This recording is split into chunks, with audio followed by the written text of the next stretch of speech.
Cette conférence va maintenant être enregistrée. Alors, bonjour et bienvenue à ce Conseil des maires et mairesses de la MRC de Roussillon. Exceptionnellement, la MRC de Roussillon tient cette séance du 27 mai 2020 à huis clos, telle que recommandée par l'arrêt ministériel qui stipule que toute réunion, séance ou assemblée qui a lieu en personne puisse se tenir à l'aide de moyens permettant à tous les membres de communiquer immédiatement entre eux. Lorsque la loi prévoit une séance qui doit être publique, celle-ci doit être publicisée dès que possible par tout moyen permettant au public de connaître la teneur des discussions entre les participants et le résultat de la délibération des membres. Les 11 maires et mairesses composant le conseil de la MRC participent aujourd'hui à la séance par visioconférence par mesure de précaution et afin de respecter les consignes de distanciation physique.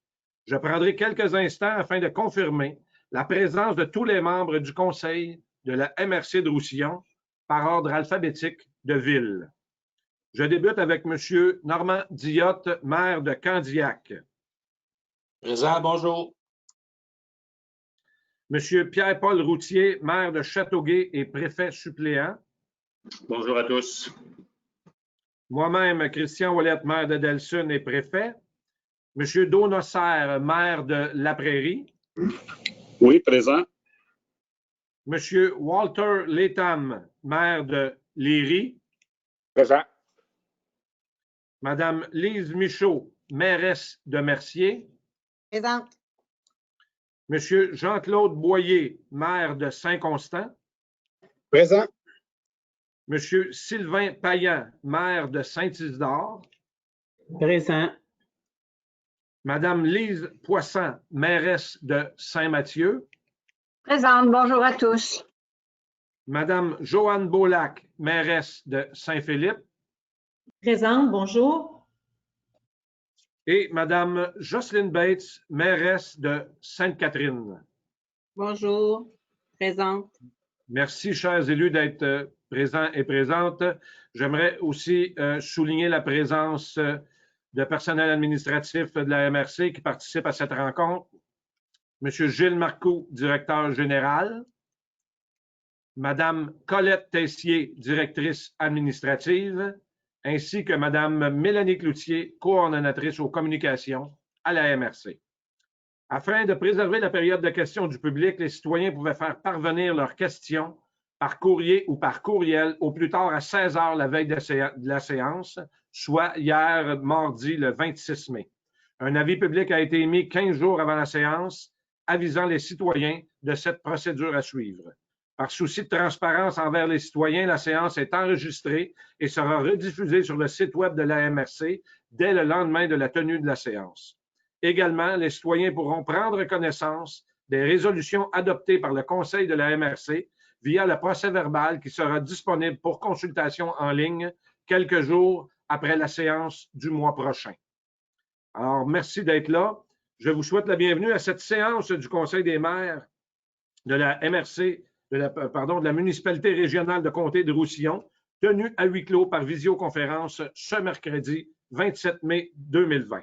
Pour le déroulement de la séance, je propose la procédure suivante. Donc, je demanderai aux élus tour à tour de proposer les points à l'ordre du jour et si personne ne s'y oppose, la résolution sera considérée comme appuyée par l'ensemble des mairesses et des maires. Je déclare donc cette séance ouverte. Au point 2, en adoption de l'ordre du jour, donc je propose l'adoption de l'ordre du jour avec les retraits et les ajouts des points suivants. Et merci d'en prendre note. Donc, en 12.2, retrait du point rapport du schéma de couverture de risque en incendie pour l'année 2019. En 4.7, ajout du dépôt du rapport financier trimestriel de la MRC au 31 mars 2020. En 8.3, entente de partenariat territorial Montérégie avec la Calque et le Mamache. Autre ajout en 8.4, demande de décret pour financement pour la création d'une exposition itinérante sur l'archéologie judiciaire. Et en terminant, 8.5, financement de patrimoine canadien pour la location d'une exposition itinérante. Donc, l'ordre du jour est proposé par M. Payan. C'est bon? Oui, proposé. Merci, M. Payan. On continue en 2, approbation des comptes à payer. Donc, la liste des comptes à payer pour la période du 1er au 21 mai totalise 1 783 426 et 69 sous. Donc, c'est proposé par M. Boyer. C'est bon, oui, je propose. Merci. Octroi du contrat pour l'étude d'opportunité pour le service d'évaluation foncière. 4 firmes ont été invitées à soumissionner, 2 firmes ont déposé et le contrat, l'entente a été donnée, a été adjugée aux soumissionnaires ayant eu le meilleur pointage, soit Raymond Chabot Grant Thornton, pour un montant de 45 415,13. Donc, c'est proposé par Mme Beaulac. C'est bon? Oui, je propose. Merci, Mme Beaulac. Au point 4, comité de planification stratégique, il en va d'une résolution pour la formation du comité de planification stratégique pour accompagner la firme Raymond Chabot Grant Thornton dans le contrat de la planification. Donc, les membres du comité sont Christian Ouellette, préfet et maire de Delsun, M. Pierre-Paul Routier, préfet suppléant et maire de Châteauguay, Mme Joanne Beaulac, mairesse de Saint-Philippe, ainsi que M. Jean-Claude Boyer, maire de Saint-Constant. Alors, c'est proposé par Mme Bates. C'est bon, Mme Bates? Oui, je propose. Merci. Dépôt des transferts budgétaires, tous les membres du Conseil en ont pris connaissance. C'est un dépôt. En 6, dépôt de la liste des personnes embauchées. Donc, 4 personnes ont été embauchées. Antoine Simonato, un étudiant qui sera au musée d'archéologie du Roussillon pour la période estivale. Camille Harvey, aussi étudiante, même chose au musée. Christina Morari travaillera au service de gestion des matières résiduelles comme enviro-conseillère. Et Georges Gana Bayanova, aussi enviro-conseiller au service de gestion des matières résiduelles. Donc, pour proposer ces embauches, Mme Poisson, c'est correct pour vous? C'est correct, mais c'est un dépôt. Je propose si nécessaire. C'est vrai, c'est vrai, c'est vrai. C'est une délégation à notre directeur général qui peut embaucher. Merci, Mme Poisson. Je vous trouverai un autre point. Dépôt du rapport trimestriel du 31 mars 2020. C'est aussi un dépôt.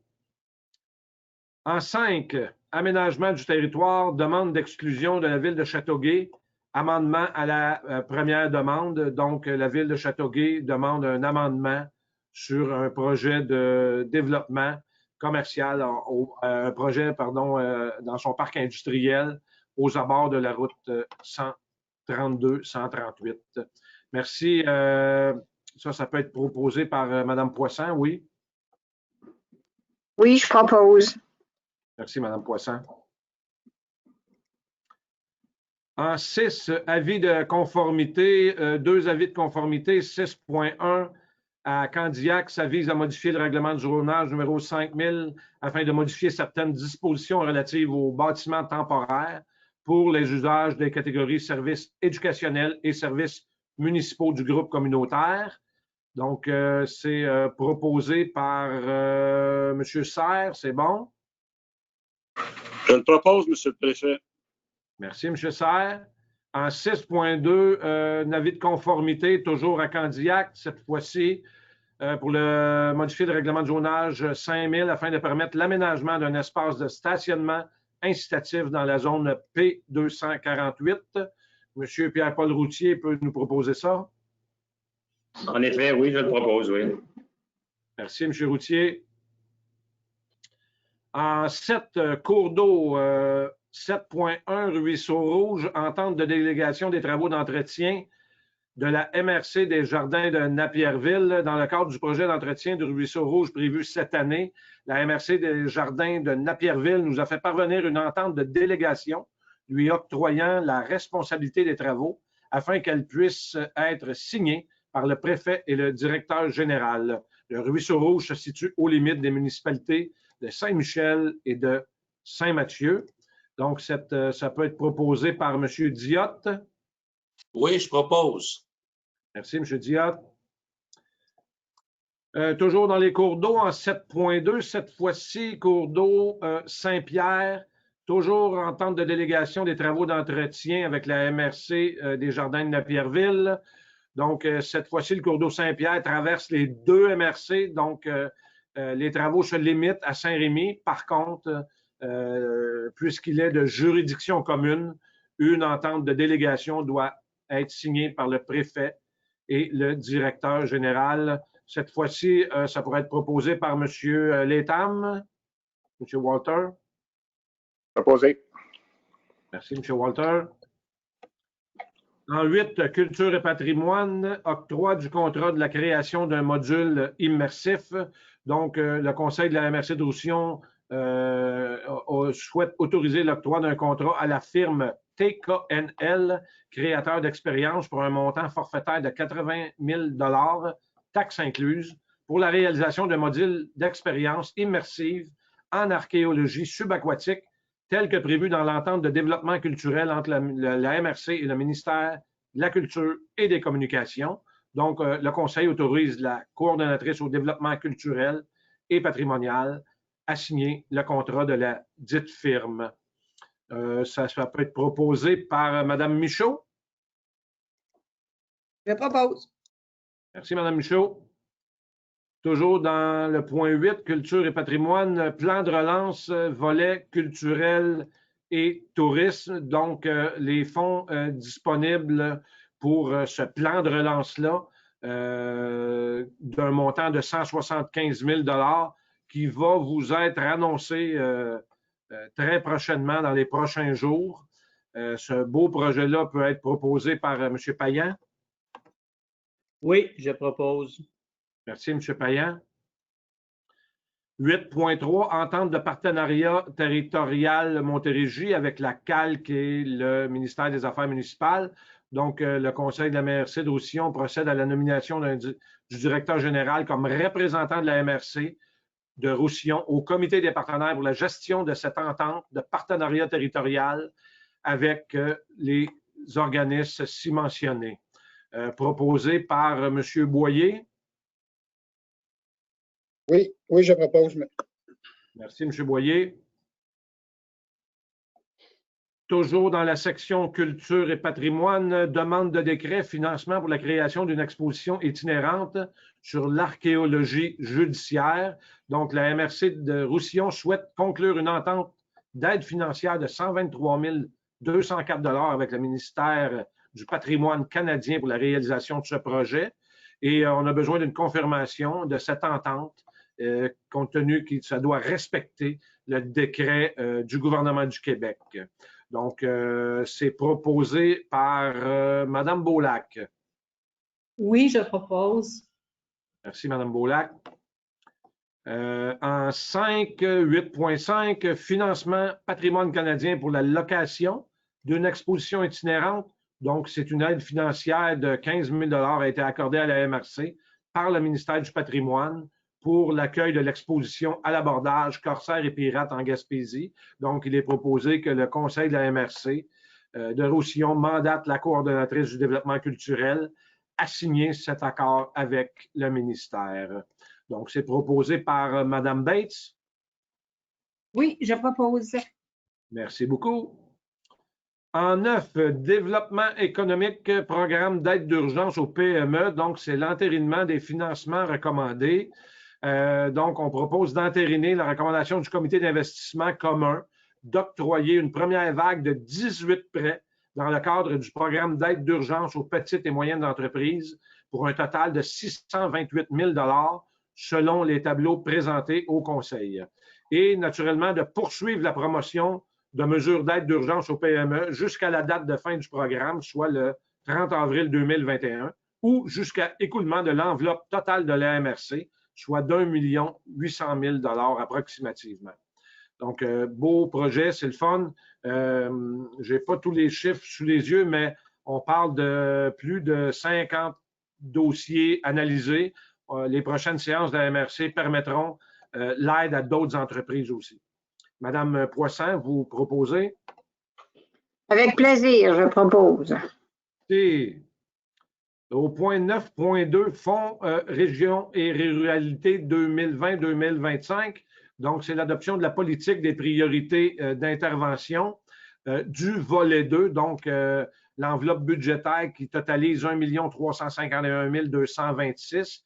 Donc, les priorités d'intervention ont été présentées pour l'année 2020 et incluant le plan de relance commerciale, sociale, touristique et culturelle. Donc, toutes les priorités sont ramenées au projet, au budget 2020 afin d'arrimer les redditions de comptes pour l'année fiscale de la MRC. Donc, c'est proposé par M. Serre. M. Serre de la Ville de la Prairie. Oui, je le propose, M. le Président. Merci.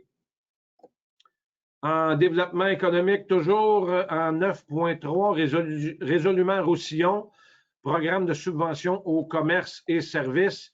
Donc, cette résolution-là vise à constituer un fonds de subvention d'aide à la commercialisation de 200 000 $, d'adopter les documents de subvention d'aide, les modalités d'application, l'attribution des sommes de 200 000 d'octroi aux consommateurs dans le cadre d'une campagne d'achat local et d'autoriser aussi le transfert budgétaire d'une somme de 220 000 au poste budgétaire Fonds, Région et Ruralité.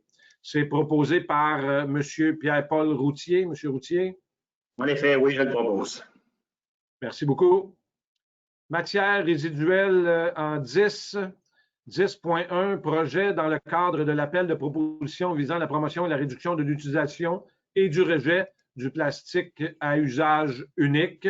Donc, le projet, dans le fond, que la MRC propose de déposer est Révolution zéro déchet dans le Roussillon. C'est une campagne régionale, multiplateforme, qui vise à réduire significativement le plastique généré sur le territoire. Donc, 3 volets, outiller les organisateurs d'événements, outiller les commerces, informer et sensibiliser et éduquer aussi la population. Donc, la proposition souhaite que le Conseil autorise la MRC de Roussillon a engagé financièrement dans ce projet un investissement au montant de 43 000 $, puisé à même ses liquidités internes.